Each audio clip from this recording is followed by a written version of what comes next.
লালমনিরহাটে দিন দিন জনপ্রিয় হয়ে উঠছে মাশরুম চাষের সফলতা দেখিয়ে আলোচনায় এক নারী উদ্যোক্তা। অল্প পুঁজি বিনিয়োগে বসতবাড়ির অব্যবহৃত জায়গা চাষ শুরু করেছেন তার। দিনে আয় বেশি হওয়ায় অনেকেই ঝুঁকছেন মাশরুম চাষে।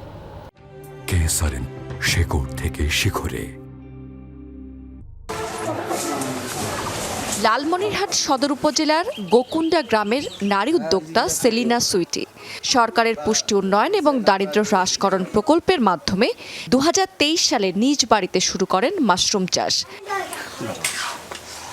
স্বল্প সময়ের প্রশিক্ষণ নিয়ে 50টি স্পন দিয়ে তার যাত্রা শুরু। কঠোর পরিশ্রমের মাধ্যমে মাশরুম চাষে সফলতা পেয়েছেন তিনি। তার রয়েছে 5 শতাধিক স্পন, যা থেকে প্রতিদিনই 50 কেজি করে মাশরুম পাওয়া যাচ্ছে।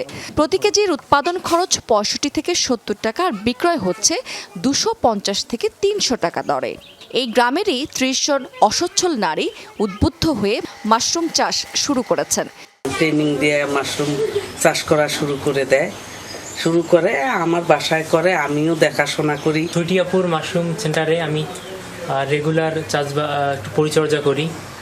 সকালে একবার পানি দিই, দুপুরে একবার দেয়া লাগে। মাশরুমের একটি ল্যাব তৈরি করতে চাই বীজ উৎপাদন করার জন্য। আমাদের স্বপ্ন এখন বড় একটা ল্যাব করা লালমনিরহাট জেলার মধ্যে। পড়াশোনার পাশাপাশি আমি মাশরুম চাষ পদ্ধতি কিভাবে মাশরুম চাষ করে সেটা শিখতেছি এবং আমিও চাষ করতেছি। আমি সুইটির মাধ্যম থেকে মাশরুম চাষ শিখছি, শিখে আমি নিজে করতেছি।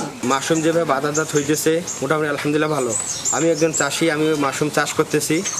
মাশরুম চাষে বাড়তি জায়গা প্রয়োজন হয় না। বারান্দায় বা অব্যবহৃত জায়গায় খুব সহজেই চাষ করা যায়। জেলায় মাশরুম চাষ ব্যাপকভাবে ছড়িয়ে দিতে ভালো মানের বীজ উৎপাদনের জন্য ল্যাব স্থাপনের স্বপ্ন দেখেন এই নারী উদ্যোক্তা। শুধু আমি মাশরুম চাষের মধ্যেই আসলে থাকতে চাই না, আমার স্বপ্ন যে আমি মাশরুমের একটা ল্যাব করব। কারণ আমার জেলার যেমন আলু, পটল বা অন্যান্য যে সবজিগুলো আছে এগুলোর মতোই যেন মাশরুমটা প্রত্যেক ঘরে ঘরে মানুষ খায়। মাশরুম উৎপাদনে সার্বিক সহযোগিতা দিচ্ছে কৃষি কর্মকর্তারা। বলছেন এর মাধ্যমে স্থানীয় পর্যায়ে কাজের সুযোগ তৈরি হচ্ছে। আমরা এই প্রকল্পের আওতায় আরো প্রদর্শনী সহ অন্যান্য যে কার্যক্রমগুলো আসছে সেগুলো আমরা সুষ্ঠুভাবে ব্যবস্থাপনার মাধ্যমে আমাদের দারিদ্র্য হ্রাসকরণে এবং উদ্যোক্তা তৈরিতে লালমনিরহাটে একটি নতুন দ্বার উন্মুক্ত হবে বলে আমি আশা করি।